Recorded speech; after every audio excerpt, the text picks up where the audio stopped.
They called me a nobody. A gardener who got lucky. My son and his wife thought $45 million was wasted on a grieving old man. They thought they could break me. They were about to learn that even old wood can burn. If you've ever been underestimated, subscribe to the channel and let me know where you're watching from. It helps more than you know. Let me back up and tell you how my quiet life turned into a war zone. It all started 3 days after I buried the love of my life. The lawyer's office smelled like old paper and expensive coffee. It was too quiet. The silence was heavy, suffocating. My wife Clara was gone. 40 years together, gone in a breath. Cancer took her fast. I sat in a leather chair that felt too big. I wore the old gray cardigan Clara loved. It still smelled faintly of her lavender soap. Mr. Davis, her lawyer, sat behind a massive oak desk. He was a small, nervous man. He kept adjusting his glasses. He wouldn't look at me. My son, Ethan, sat next to me. His wife, Olivia, sat beside him. They looked impatient. Ethan tapped his expensive watch. Tick, tick, tick. Olivia examined her perfect red nails. They weren't grieving. They were waiting for their payday. Mr. Davis cleared his throat. He started reading the will. Legal words, clauses, assets. Clara had built a real estate empire. She was brilliant. I just grew the roses. Then, the words sharpened. And so, Mr. Forbal and Polder isio for the Conrad Playstate. And Fark wait double pone. Petit bevau spread blair at the rees funny feen. What did mine vape? Te stickred des, the meplake thury stya. The real estate mine things. Te shield wad, twas even io it chitty. And twas cantem tibio packerly, for the poits, bedly good exaggerate. My father citiably to take count, and was pulled of septa tink. To really dribbly trivy war. Mr. Senior tossid that you were ensaf. Nibs do war do with the tossid emendurix. Woods no bet. Ditto, Davis said, his voice monotone. I leave the entirety of my estate, valued at approximately $45 million. Ethan leaned forward. Olivia's eyes glittered. To my beloved husband. Arthur. The air rushed out of the room. Silence. Mr. Davis kept reading. To my son, Ethan. I leave my love and the hope that he finds his own way. That was it. 45 million to me. 0 to Ethan. The silence shattered. What? Ethan jumped up. His chair scraped loudly against the floor. His face, usually tanned and relaxed, turned an ugly shade of purple. That's impossible. He looked like a little boy denied a toy. But this was no game. Olivia stood too. She was always poised, always perfect. Now her eyes were wide with shock and anger. There must be a mistake, Mr. Davis, she said, her voice sharp as glass. Clara would never cut out her only son. Never. Mr. Davis sighed. He looked tired. There is no mistake. The will was updated 6 months ago. Mrs. Vance was of sound mind. Sound mind. Ethan spat. He whirled around and pointed a shaking finger at me. Him! She left everything to him. Ethan's voice dripped with contempt. He's nobody. He spends all day puttering in the garden. He barely speaks. He turned to me, his eyes blazing. Dad, what did you do? The accusation hit me like a physical blow. I did nothing, Ethan, I said softly. My voice was rough. I just loved your mother. I thought that would be enough. I was wrong. Love? Olivia laughed. It was a sharp, ugly sound. Don't be naive, Arthur. He manipulated her. She stepped closer to the desk. She was sick, vulnerable. He took advantage. This is forgery, or undue influence.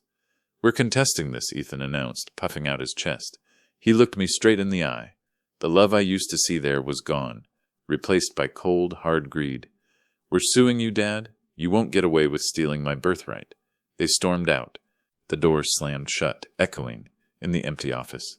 I was alone with Mr. Davis. The weight of Clara's final wishes settled on me. I wasn't a millionaire. I was just a man who missed his wife.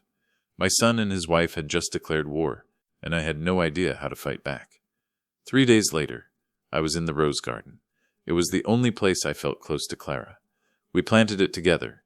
The soil was cool under my hands. I was weeding around her favorite tea roses. The grief was still fresh. It hit me in waves. Sometimes I forgot she was gone. I would turn to tell her something, and the silence would scream back at me. I heard footsteps on the stone path. I looked up. It was Ethan and Olivia. He didn't say hello. He didn't ask how I was doing. Sign here, Ethan said. He thrust a clipboard at me. Lawsuit papers. I stood up slowly. My knees protested. I wiped the dirt on my trousers. Ethan, please, I said. We just buried your mother. Can we not do this now? My voice was weak. I sounded old, tired, and you're already trying to profit from it, Olivia chimed in. She wore a white suit, inappropriate for mourning. She eyed my worn-out boots with distaste. The lawsuit is filed, Arthur, she said. Her voice was smooth like polished stone. We're accusing you of forgery and elder abuse. Elder abuse? Elder abuse? I stared at them, bewildered. You know that's a lie. I loved her. I took care of her. How could they twist my love into something so ugly? Is it? Ethan sneered. The sound was unfamiliar coming from him. You think anyone will believe Mom left millions to a man who looks like a retired librarian, who lost his pension? He looked me up and down. You don't fit the part, Dad. The insult stung. They saw weakness. They saw an easy target. But that wasn't the worst part. Olivia stepped closer. Her expensive perfume overwhelmed the scent of the roses. It felt like an invasion. We're freezing the assets, Arthur, she said. Her smile was cold, predatory, until the court decides you can't touch a dime of Clara's money. My blood ran cold. The house, the bills, the expenses. Everything was tied to the estate. You have your own savings, don't you? She continued, her voice sweet as poison. I hope they last. They didn't just want the money, they wanted to ruin me. The pressure started immediately. Ethan and Olivia were ruthless. They didn't waste a single day. The next morning I woke up to silence. The house was cold. I tried the lights. Nothing. I called the electric company. The woman on the phone was polite, but firm. I'm sorry, Mr. Vance, the account holder. The estate of Clara Vance has suspended service. Instructions from Ethan. I had to pay a massive deposit to get the power turned back on. It drained a significant chunk of my modest savings. I sat in the kitchen, looking at my checkbook. The balance was terrifyingly low. Clara always handled the finances. I never worried about money. Now, it was all I thought about.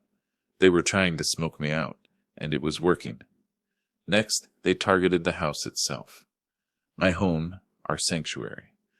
I was making coffee 2 days later. I heard voices outside. I looked out the window. A real estate agent was standing on the lawn, talking to a young couple. They looked eager. Excited, they were pointing at my rose bushes. I opened the front door. Excuse me, can I help you? The agent turned. She had a bright, fake smile plastered on her face. We're here for the 10 a.m. showing. Showing? I repeated. This house is not for sale. Oh, Mr. Ethan Vance arranged it, she chirped. As the presumed heir, he's preparing the property for sale. Getting a head start. The audacity was breathtaking. The will has not been overturned, I said, my voice tight. This is my property. Well, the agent replied coolly, looking past me into the foyer. Once it is, it will be his. We're just doing our due diligence. The young couple tried to push past me. I didn't move. I blocked the doorway. Get off my property. Now, or I will call the police. They looked surprised. They weren't used to the quiet gardener pushing back. They finally left, the agent muttering under her breath. I closed the door. My hands were shaking. The message was clear. This was no longer my home. They were already erasing me. Erasing Clara. I felt a surge of anger, hot and unfamiliar, but it quickly faded, replaced by exhaustion. How much more could I take? Then came the isolation. Maria had been our housekeeper for 20 years. She loved Clara. She was family. I was washing dishes when she came into the kitchen. She was crying. Mr. Arthur, she whispered, wringing her hands. I'm so sorry. What is it, Maria? Mr. Ethan. He called the agency. He terminated my contract. She looked scared. He said I am no longer needed. He said you couldn't afford me. They were cutting me off, making sure I was alone, vulnerable. Be careful, Miss Arthur, Maria said, leaning closer. That woman, Olivia, she has a cold heart. I paid Maria her last month's wages in cash, from the dwindling pile in my drawer. She hugged me tight, then left. The house felt emptier than ever. Then came the social attacks. Olivia made sure everyone heard her version of the story. I attended a charity gala. Clara always supported. I went to honor her memory. I thought it was the right thing to do. It was a mistake. The moment I walked into the ballroom, the conversation stopped. Heads turned, eyes narrowed. I heard the whispers following me like shadows. That's the husband. I heard he forced her to sign the documents on her deathbed.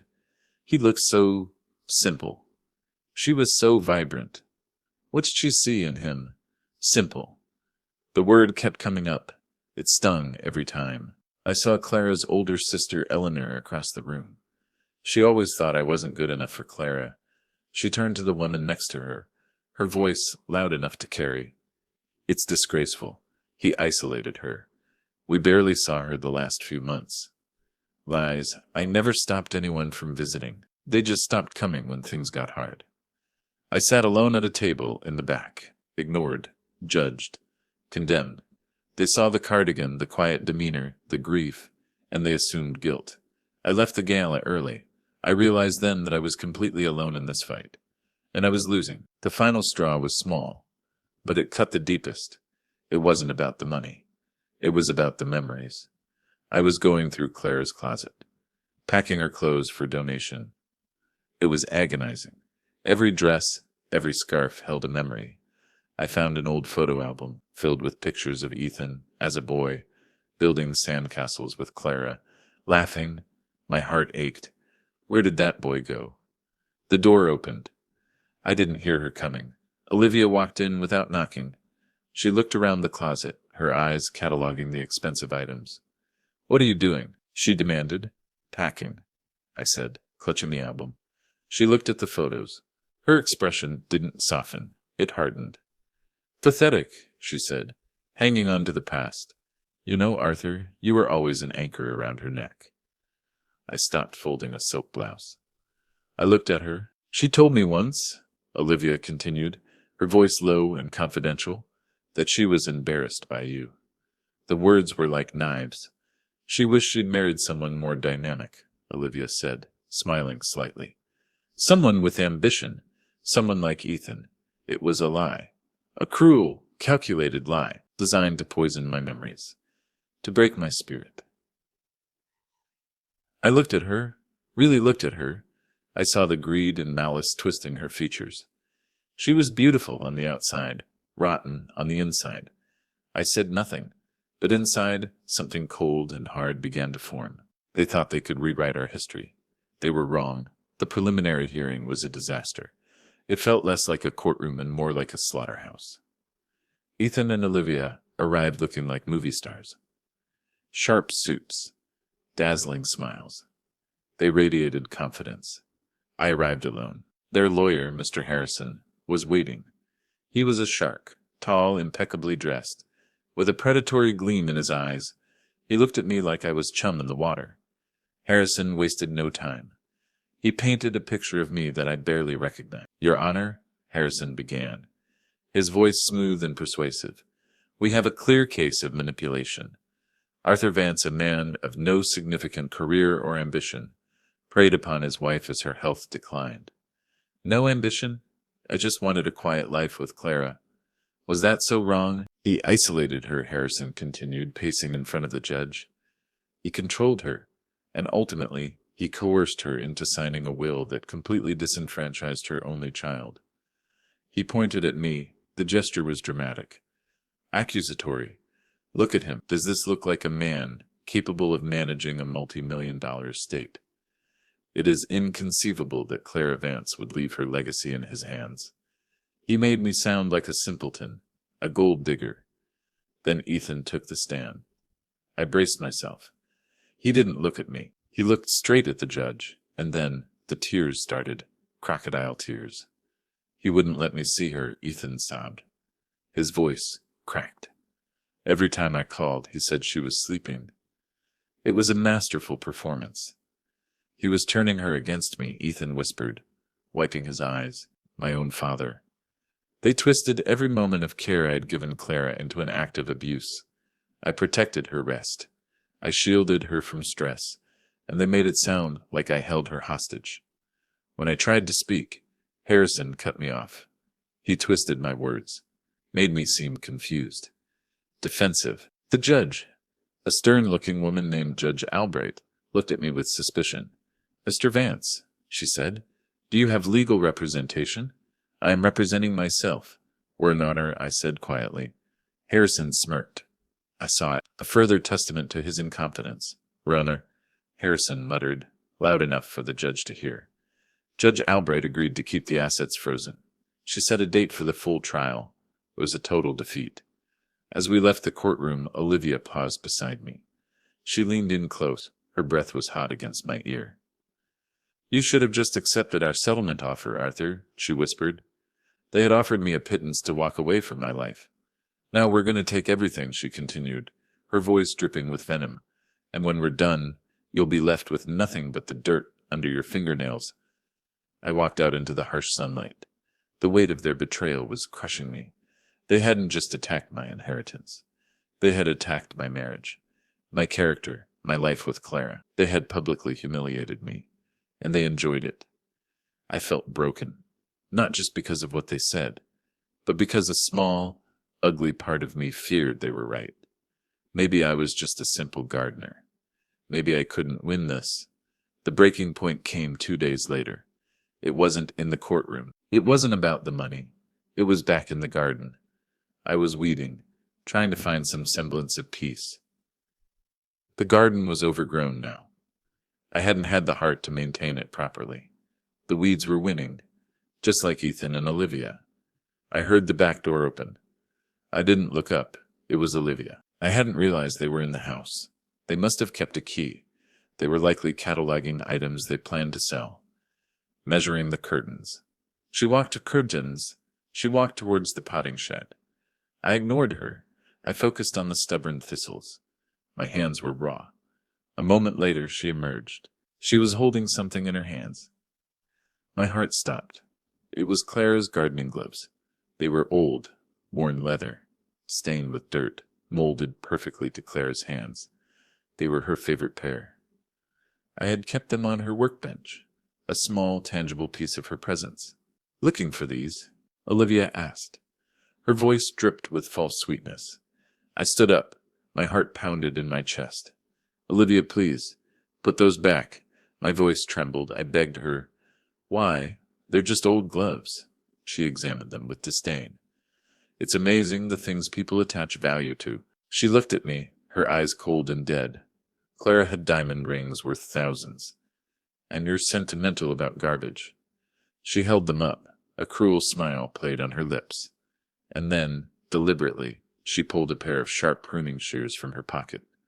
The sunlight glinted off the metal. "No," I whispered, stepping forward. With a swift, violent motion, she sliced the gloves open. The sound of the leather tearing ripped through the quiet garden. She didn't stop there. She cut them again, and again, shredding the leather until they were unrecognizable scraps. It was an act of pure, unnecessary cruelty. "Oops," she laughed, a brittle, hateful sound. She tossed the shredded remains at my feet. "Looks like you need a new pair." She turned and walked back toward the house. Her heels clicked on the stone path. She never looked back. I fell to my knees. I picked up the pieces of leather. They were soft in my hands. It felt like she had shredded my heart. I had endured the lawsuit, the frozen assets, the insults, the lies. But this destruction of something so intimate, so precious, it broke me. I sat there for hours. The sun set. The air grew cold. I realized then that I couldn't continue like this. They thought I was weak. They thought I was simple. They thought I was finished. They had forgotten who I really was. Or perhaps they never knew. That night, I went into the study. I walked past the modern desk Clara used for her business. I went to the old oak bookshelf in the corner. I pulled out a copy of Moby Dick, Clara's favorite book. Behind it was a small, hidden safe. Clara had always been meticulous, organized, prepared. and she had always trusted me above everyone else. I dialed the combination. The safe clicked open. Inside, I found what I was looking for: organizational charts, bank statements, and a thick leather-bound ledger. Clara kept her own records, always. I sat down at the desk. I opened the ledger. I started reading. As I read, the truth began to unfold. A truth far uglier than I had imagined. A truth that explained everything. Clara hadn't cut Ethan out because she was manipulated. She cut him out because she knew exactly what he was doing, and it was monstrous. The ledger detailed everything: dates, amounts, account numbers. For the past 2 years, while Clara was fighting cancer, while she was sick and vulnerable, Ethan and Olivia had been systematically embezzling money from her company. They were stealing from her, their own mother. My blood boiled. Ethan was a vice president, a position given out of love, not merit. He had access to the accounts. Olivia, with her background in finance, had orchestrated the whole thing. They siphoned off funds, disguising them as vendor payments, bonuses, phantom investments, hundreds of thousands of dollars, enough to fund their lavish lifestyle, their expensive cars, their designer clothes. While Clara was dying, I looked at the dates in the ledger. One entry stopped me cold. A withdrawal of $50,000. It was dated March 15th, the day Clara had her first chemotherapy session. They cared in sick and scared, terrified, and they were robbing her blind. This changed everything. The lawsuit wasn't just about greed. It was a cover-up. They needed the inheritance to batter their theft. If I controlled the estate, if I audited the books, I would inevitably discover the missing funds. They weren't just trying to steal my inheritance. They were trying to save themselves. The betrayal cut deeper than I thought possible. It wasn't just that they wanted the money. It was that they had no integrity, no compassion, no soul. The grief that had paralyzed me suddenly vanished. It turned into something else, something I hadn't felt in decades. A cold, righteous fury. I closed the ledger. I knew exactly what I had to do. They wanted a fight. I was about to give them one. If this story is keeping you hooked, drop a like. It means a lot, because the fight was coming, and it was going to be brutal. The next morning, I didn't go to the garden. I didn't put on the gray cardigan. I went into my closet. I pushed aside the comfortable trousers and the worn-out shirts. In the back, protected by a garment bag, was a suit. It was an old suit, but impeccably tailored. Charcoal gray. I hadn't worn it in 20 years. Not since I retired. I showered. I shaved with a steady hand. I dressed. The fabric felt unfamiliar. Stiff, like armor. When I looked in the mirror, I didn't see Arthur the gardener. I didn't see the simple, grieving husband. I saw the man I used to be. The man Clara had married. The man who never lost. The lion was awake. I picked up the phone. I dialed a number I hadn't used in decades. A familiar voice answered. David Chun, speaking. "Hello, David," I said. My voice was strong, clear. "It's Arthur Vance. I need a favor." David was my old law clerk. When I knew him, he was young, eager, brilliant. Now he ran one of the most prestigious forensic accounting firms in the country. "Arthur? My God, it's been years," David said, surprised. I could hear the respect in his voice.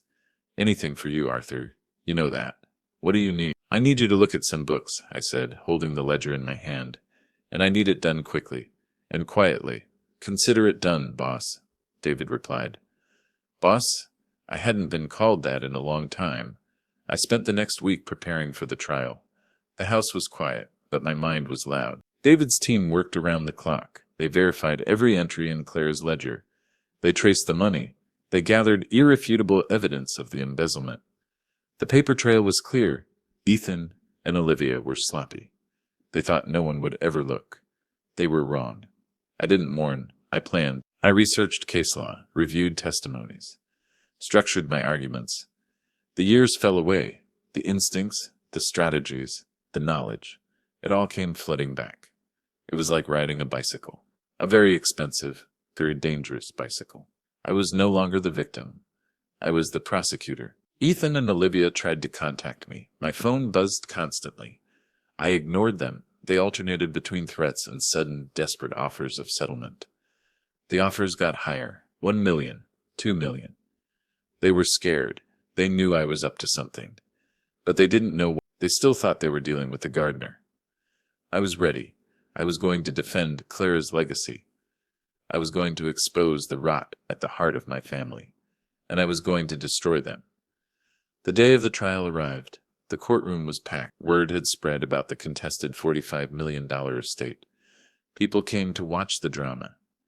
Ethan and Olivia sat at a plaintiff's table, whispering to Mr. Harrison. They looked confident, arrogant. They thought they had already won. I walked in. I carried an old leather briefcase, the same one I used for my last trial 20 years ago. I wore the charcoal suit. As I walked down the aisle, I heard it, laughter. Ethan and Olivia were smirking, looking at my old suit, my worn briefcase. They saw a simple man about to be crushed, a fool representing himself. They had no idea what was coming. Order in the court, the bailiff announced. The judge entered, but it wasn't Judge Albright, it was Judge Miller, a man known for his sharp mind and intolerance for theatrics. I knew him from the old days. He was fair, tough. He looked at the plaintiff's table. Harrison nodded respectfully. Then Judge Miller turned to me. His eyes narrowed. He paused, staring intently. The courtroom went silent, and then Judge Miller leaned forward. His voice filled with disbelief and recognition. Mr. Vance, he said. Arthur Vance. Is that really you? Ethan and Olivia froze. Their smiles vanished. They looked at the judge, then at me, confusion clouding their faces. Who was this man the judge recognized? I approached the bench. It is, Your Honor, I said, my voice clear and resonant. It filled the courtroom. It has been a long time. Indeed, Judge Miller said. A faint smile touched his lips. 20 years, if I recall. The lion of the courtroom. We thought you had retired permanently. The lion of the courtroom, my old nickname, I had almost forgotten it. I said. But circumstances demanded my return. Mr. Harrison stood up. He looked flustered, panicked. Your Honor, I don't understand. Who is this man? Judge Miller leaned back in his chair. He looked at Harrison with pity. Mr. Harrison, you are apparently too young to remember. The judge said, but Arthur Vance was perhaps the most formidable trial lawyer in the state. Some would say the country. He paused for effect. He never lost a case involving fiduciary duty. The color drained from Ethan and Olivia's faces.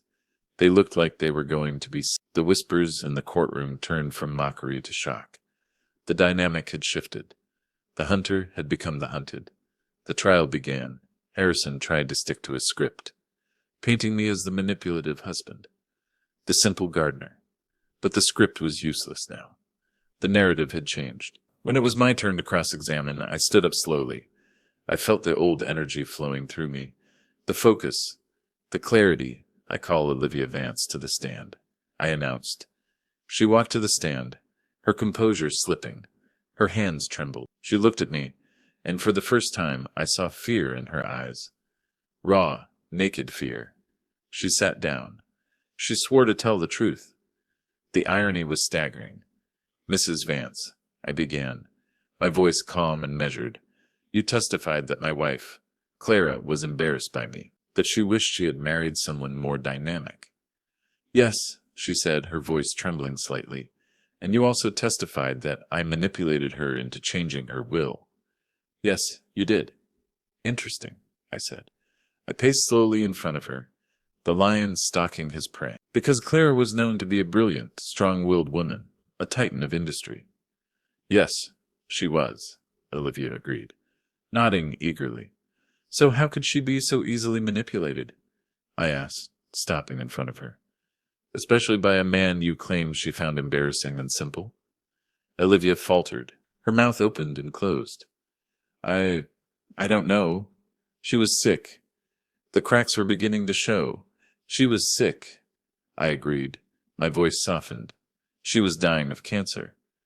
but her mind was sharp until the very end. I paused, sharp enough to know exactly what you were doing to her. Olivia's eyes widened. She knew where this was going. I pulled out the ledger and the forensic accounting report prepared by David's team. Let's talk about your finances, Olivia, I piped, my voice hardening, the gentleness gone, replaced by steel. Let's talk about the vendor payments from Clara's company. Harrison jumped up. Objection, Your Honor. This is irrelevant to the validity of the will. I assure you, Your Honor, I said calmly, meeting Judge Miller's gaze. It is highly relevant, goes directly to the motivation behind the change in the will, and the credibility of the witnesses. Judge Miller nodded, overruled. Proceed, Mr. Vance. I went through the entries, one by one. I presented the bank statements, the traced funds, the irrefutable evidence of their embezzlement. The courtroom was silent, hanging on every word, every number. $50,000 on March 15th, I said, my voice rising in controlled anger. I looked straight at Olivia. The day of Clara's first chemotherapy. Olivia flinched. $20,000 on June 10th, I continued. Relentless, the day she had surgery, $30,000 on August 1st. The day the doctors told her the cancer had spread. I slammed the report down on the railing. The sound echoed like a gunshot. You weren't just stealing money, Olivia, I said, my voice dripping with contempt. You were stealing hope. Olivia began to cry, real tears this time. It's not true. He's lying. He forged the ledger. The numbers don't lie, Olivia, I said, my voice echoing in the silent courtroom. The forensic accountants don't lie. The bank records don't lie. I leaned in close. You stole from a dying woman. You stole from your mother-in-law. I turned to Ethan. He sat at the table, his face ashen. His shoulders slumped. He looked broken. And you, Ethan, I said, my voice filled with sorrow and anger. You let this happen. You participated. You betrayed the woman who gave you everything. Ethan couldn't even look at me. He just stared at the table. The betrayal was complete, exposed for everyone to see. But I wasn't finished. I had one final piece of evidence, the most damning one of all. I would like to introduce one final item into evidence, Your Honor, I said. I pulled out a letter. I had found it in the safe with the ledger. Clara's handwriting, elegant, strong, even in sickness. I read it aloud. My voice was steady, but my heart was breaking all over again. My dearest Arthur, I began, if you are reading this, it means I am gone, and it means I was right about Ethan and Olivia. The courtroom gasped. I discovered their theft 6 months ago. I continued reading Clara's words. It broke my heart.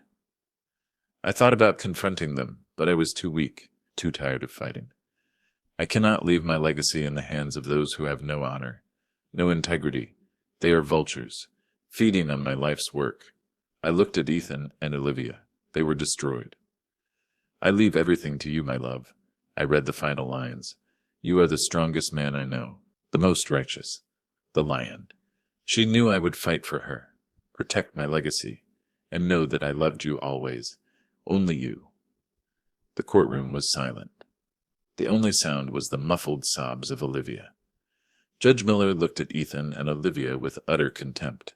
His face was a mask of disgust. In my 30 years on the bench, he said, his voice cold as ice, I have rarely seen such a despicable display of greed and betrayal. He picked up his gavel. The moment of judgment had arrived. He banged the gavel. The court finds in favor of the defendant, Arthur Van. The will stands as written. I closed my eyes. Relief washed over me. It was over. But Judge Miller wasn't finished. Furthermore, he continued, his voice booming, I am referring the evidence of embezzlement to the district attorney's office. Mr. and Miss Vance, you would be wise to retain criminal defense counsel. The gavel fell again. The sound echoed like a thunderclap. Justice had been served. The aftermath was swift and brutal. The courtroom erupted. Reporters rushed forward. Ethan and Olivia were escorted out by the bailiffs. They were arrested in the hallway. The handcuffs clicked shut. The news of the trial, the embezzlement, And the return of the lion of the courtroom spread like wildfire. They were ruined, their reputation destroyed, their lavish lifestyle gone. They faced years in prison. I stood in the empty house. The silence was no longer suffocating. It was peaceful. I had won. I had defended Clara's honor. I had protected her legacy. But I felt no joy, no triumph, just an overwhelming sadness. I had lost my son, the boy in the photographs, the boy who built sandcastles with Clara. He was gone, replaced by a man consumed by greed, a stranger. I walked through the house. The weight of the inheritance settled on my shoulders. $45 million. It meant nothing to me. I didn't want the cars, the properties, the empire. I wanted my wife back. I wanted my family back.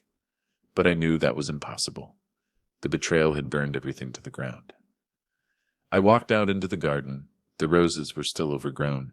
The weeds were still winning, but the sunlight felt warmer now. The air smelled sweeter. I picked up the shredded remains of Clara's gloves. I had kept them on the workbench. I couldn't repair them. They were destroyed. But I could honor what they represented. Hard work, love, integrity. 6 months later, the Arthur and Clara Vance Foundation was established. I sold the mansion. It was too big, too empty, too full of ghosts.